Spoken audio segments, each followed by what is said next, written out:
Welcome to Subramani.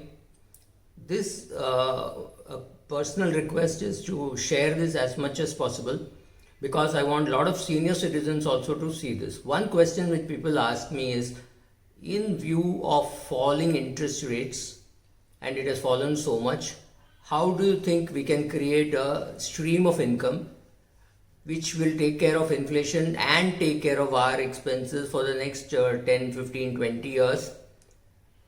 And what should we do?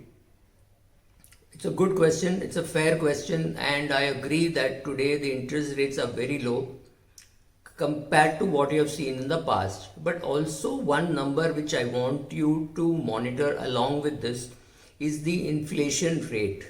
Look at the rate of inflation in your own personal life. Do not get carried away by what you read in the press or by what you see on TV or what bloggers or vlogs like this tell you.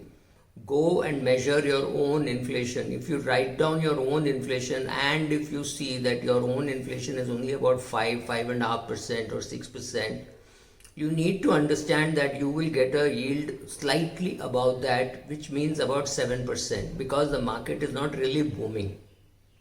7% is easy to get. You get an RBI bond which is floating at a rate around 7, slightly above 7, so you don't have to really worry. Similarly, you can get other instruments which are fixed at 7.5 or 8 depending on the NBFC and depending on the amount of risk that you wish to take. That brings me to the most important point. Do not chase yields. Read my lips. Do not chase yields.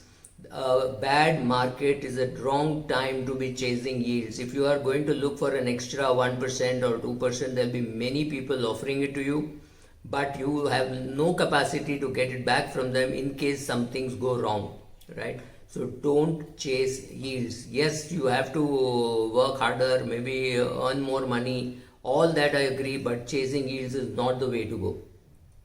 Should you be investing in equities to get a better return? No, but there are some mutual funds which put 10-20% in equities and the balance in the other asset classes. So maybe those kind of funds may be good for you rather than just a pure debt fund, right? So do these kind of combinations. You do not know what will do well at what stage. In January, we didn't know that gold will do well, so well. But largely when some panic strikes, gold does very well. So buying gold, keeping gold, and what else to do with gold, I don't know. But yes, some gold is good to have. But asset allocation and all is not. This is not the time to be doing. You will always have enough other time to be doing it. So make sure that your returns are slightly more than inflation, which means any asset which is giving you 7, 7.5 is good. Don't chase 11, 12, 13 and say he gave me a photograph of some god, he's part of your club or whatever. None of that will stand when he runs away with the money. Be careful. Thank you.